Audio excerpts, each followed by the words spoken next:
What is up? Is the Figure Hunter, and today we're going to talk about the Enduro 3 at length, or actually not that at length. We're going to talk about it compared to the new Fenix 8 memory and pixel solar, the transflective model of the Fenix 8. We're going to talk about it compared to the Enduro 2 previous model, as well as the Fenix 7X Pro, maybe even the 7X. And we're going to talk about it in comparison to the new Fenix 8 AMOLED.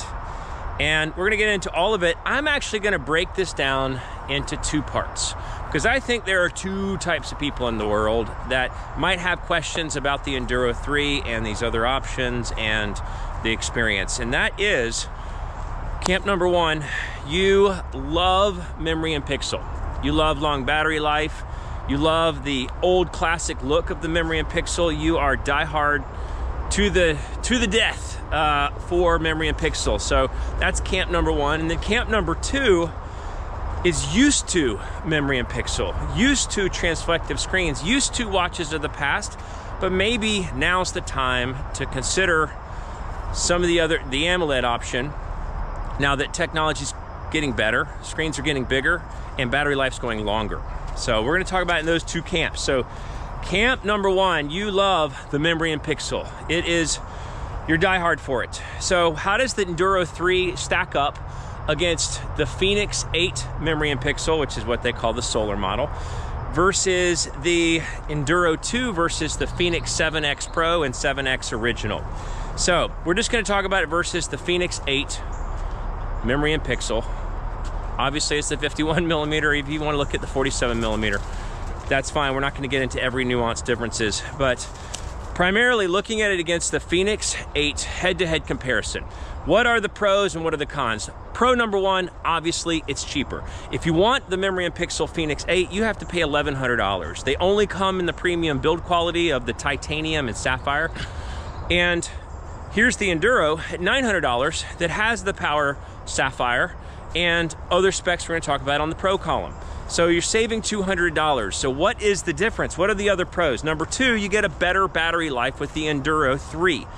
It basically, the specs get long depending on which size of the Fenix 8 in memory and pixel, but let's just say it's 30 days, or let's just say, I'm sorry, with solar exposure, let's just say it's 45 days for the, good Lord, Fenix 8 51mm memory and pixel, and let's just say it's 90 days for the Enduro 3. Some stat difference, something like that, where you just get longer battery life. And if you're on that camp number one, you love long battery life. So that's a big difference. So you just saved $200 and you increased your battery life, and it's considerably lighter.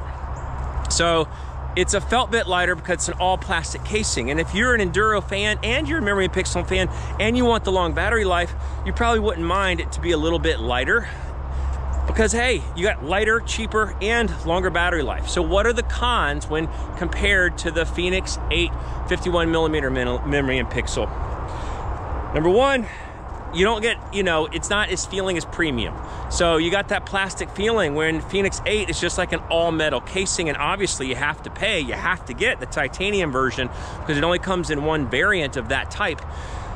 So it's just gonna feel like really premium, because in your brain you're gonna know that's titanium on my wrist, not stainless steel. And so it's gonna feel even more, whether it's felt or just in your head. It's gonna seem better. So that's the premium quality, and that's what you have to decide if you really want that. Number two, the Enduro 3 is thicker. I think it's like a millimeter, but it's just thicker. It's got more battery life, and it's lighter still, but it's thicker, and every little millimeter feels felt on your wrist. And number three, no speaker microphone and no diving with the Enduro 3, at least not in a regulated dive, whatever, no fancy buttons. I don't think that matters at all. I think if you're in the memory and pixel camp, you don't care about a speaker microphone and the ability for the buttons to be special so that you can have like a classified dive. You're looking for like the raw watch, battery life for days, months, weeks. So, and the side note is that the speakers, unfortunately, a real design fail for Garmin in this iteration is the speaker's not good enough to use as a talking watch. or you talk on the phone on it, or listen to any music or whatever. It's just not worth it. And the microphone, none of that voice assistance is that great. So I don't think that one's even a con of it. So when I look at the comparison, I think unless you if you really like the premium build and you're also in that camp where you just love memory and pixel and you still want the longer battery life, I'd say go for that if you can afford $1,100. But otherwise, Enduro 3 all day long. Who cares about the speaker mic? Who cares about diving? Most of the most of the world, especially in the memory and pixel world, because you just want the raw, like rugged watch that lasts 100 years. So how does it compare to the Enduro 2? How does it compare with the original, the past model of the Enduro? How does it compare to the Fenix 7X Pro and maybe even the 7X Original? So versus the Enduro 2 or the 7X Original, should you upgrade? Yes, if you can afford it. We're talking about a $900 watch.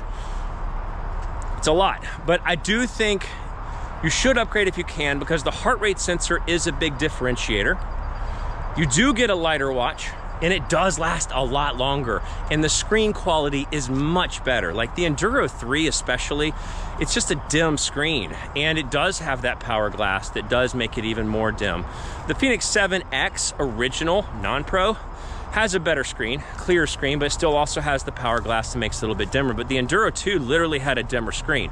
So yeah, I think if you can afford it, you go from Enduro 2 or 7X Non-Pro up to the Enduro 3, and boom, you got a lighter watch, you got a battery life for years, you got a clearer screen, you have a great experience, and you have a new user interface. You get a little side bonus there, and I don't think that's, so how do I compare it to the 7X Pro? Now we're talking. Now we got an issue, because the 7X Pro has the new heart rate sensor. It has a lot of those extra capabilities. It has a clearer screen, even if it's got the Power Sapphire or Power Solar on there that does blur it a little bit. That's a tougher call, and I would say no. It is heavier, so you're not gonna get that lightness, but it is also thinner, and it does have that premium build quality, the 7X Pro does. You're not gonna get the new user interface, but I don't think that adds a lot. I think it's cool. Some of the features, some of the things are maybe just more intuitive, and they can expand on it because it's a new platform, but I don't think that's worth making the upgrade. And if you were gonna throw money at something and money was an issue, you probably could score the 7X Pro, and again, I say only Pro, for not too bad of a out-of-pocket relative. There's a yucky spider web back there. Just felt it like graze my hair. Thankfully, maybe I have a spider. But I don't think you are missing anything. I think 7X Pro would probably be, you'd probably find it for cheaper, but maybe not. So, maybe it's Enduro 3 all day long for you. Okay, and so now, camp number 2. Maybe it's time to consider AMOLED. I know that's like heresy in a lot of the world, like, I will never go AMOLED, or why does everything transition to AMOLED? I hate this transition. But there's still pockets of us, or you, because I was in that pocket. For the longest time, I loved the Garmin Instinct 2X. I have to use reading glasses, so that really challenged my eyes, and I couldn't always read text messages that popped up on the watch face.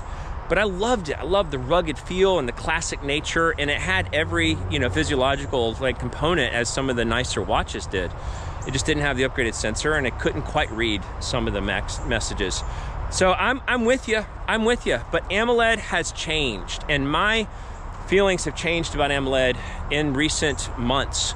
And so I want to give you the reasons why you might consider AMOLED right now. It might be worth, now is the time, or now might be the time to consider going from a memory and pixel to AMOLED. And when I compare things in this next section, I want you just to think about the Fenix 8 47mm, because it has the same 1.4-inch screen.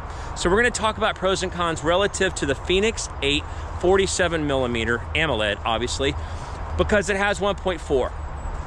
And it's only $100 more. So when we talk about the pros and the features of AMOLED over the past of the memory and pixel, just think $100 difference. So it's not a $200. So what I consider to be a long spectrum of extra benefits with AMOLED, it's only $100 difference. So that's a bigger function. So, and I'm talking about a stainless steel model of the Fenix 8, so you're not getting the premium quality, whatever. Why AMOLED? So number one, it's 200% better resolution. So the pixel density is just much crisper and clearer. I don't even know if it's 200%. It might be 300%. There's a lot of pixel density, pixel clarity is much better on an AMOLED watch, and it just, you can get more detailed content on the screen at better pixel resolution. It makes the maps next level. So the mapping on that just gets so much better. And the 47mm Fenix 8, you get the same 1.4 inch screen, but you get 400 times the, whatever, pixel density, so you can see the maps in just great clarity. Number two, it's 2,000,000% brighter. So it's just gonna be brighter. You can turn the brightness down and still get the same quality, plus you have the extra resolution. It's just so much brighter in general, and it makes a big difference in what I feel like the quality of the experience in the use case. Number three, you can see it in the dark. Now, what the heck does that mean? With always on display, if you choose to elect that, it's always dimly lit, even if you're in a dark room. With a transflective memory and pixel screen, you do not see it in the dark because it is black. It is gone. Only when you raise your wrist or you interact with the watch will you get a backlight. So the always on display is use case much more friendly in super dim or dark settings. Just fact. That's just a fact. That's not a feeling. I'm not attacking the memory and pixel.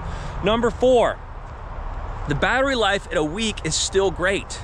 So battery life at a week is still a week. And what I have found is if you just charge it when you're in the shower 15 minutes a day, it's staying pretty charged. I think it might even keep up with recent stuff. So yeah, you might not be able to go 90 days with getting solar, or 35 days with not getting solar.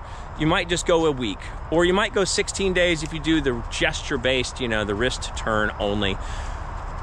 Still, I still think it's worth, a week's still a really good time. Charge it as you go and you'll be fine. Number five, it's the same weight for the 47mm stainless steel, and that stainless steel about the same weight as the Enduro 3. So 47mm stainless steel versus the Enduro 3, it's about the same weight, but you're losing 2 millimeters of thickness. So that is a big difference in thickness. That is a big difference in how it's gonna feel on your wrist and the literal discomfort you might feel at times with the Enduro 3 because it's 2 millimeters thicker. So same weight, 2 millimeters saved in thickness. That's pretty big. And then the last thing is the premium build quality does come standard on the 47mm. Even at the stainless steel, for just $100 more, you're getting the metal casing. You're not getting sapphire glass, so bummer on that. You get a screen protector, but you are getting the premium quality.